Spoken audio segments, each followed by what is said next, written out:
Hello, Mr. Teng, welcome. So could you please share your professional journey to becoming the head of the regional markets at Binance?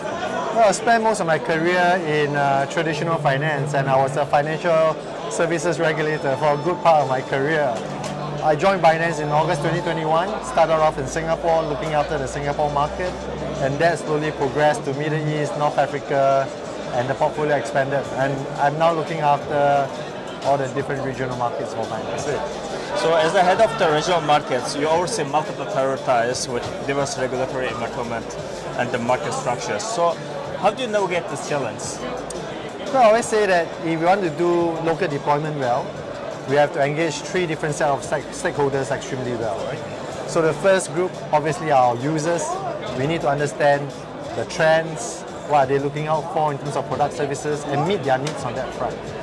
The second key group stakeholders are our partners, and these will be the banks, payment partners, media partners, our local community, KOLs, angels, etc.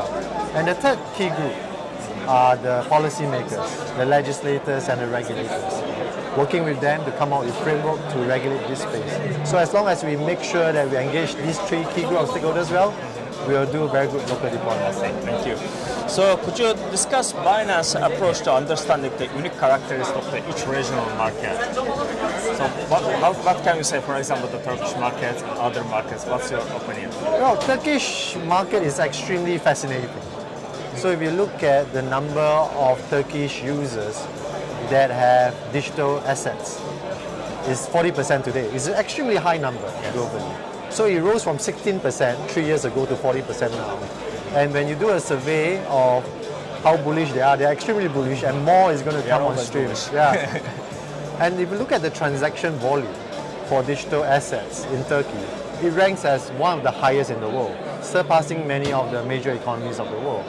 Which is why we decided to hold blockchain, Binance Blockchain Week in Turkey. Is really to continue to support that movement as well. Yes, thank you for that also. It really helps to encourage the Turkish community.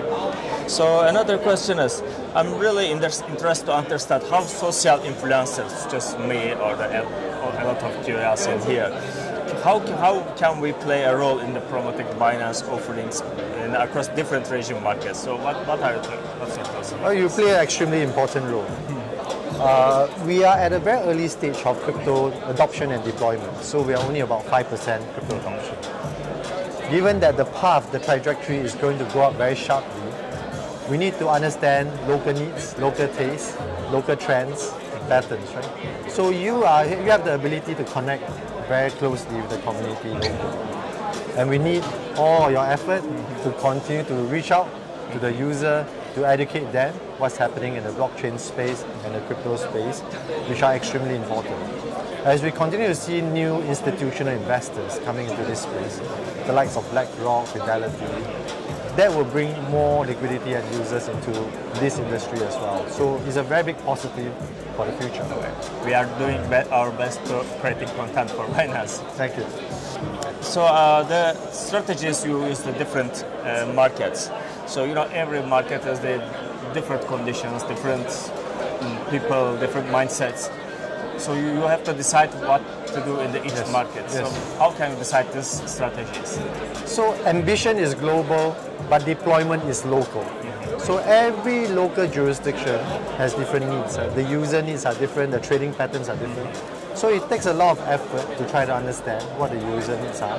As I mentioned, the three different key group of stakeholders, you engage them, you understand their needs, understand how to engage them, and work through what they want from you. I think those are extremely important. In every region we are in, you see bright sparks. Countries that want to fly the crypto flag, right? So in Asia Pacific, for instance, started with Japan in 2017. Being the crypto hub for Asia Pacific. And then we moved to Singapore in 2020, and now Hong Kong is the latest one to move ahead with the agenda, including approving ETF on that front. But it's being replicated in all the different countries. So in Middle East, you have the likes of Dubai, Bahrain, Abu Dhabi, moving on that front. Latin America. Europe is extremely unique. The entire European Union came out with MiCA to support, to give clarity to crypto, and that's extreme positive. So with all these new rules and regulations coming in, it gives a lot of transparency, clarity, to users, it will instill trust, and that will bring about faster mass adoption. I see. Thank you so much. Thank you for your time. Thank you so much. Thank you.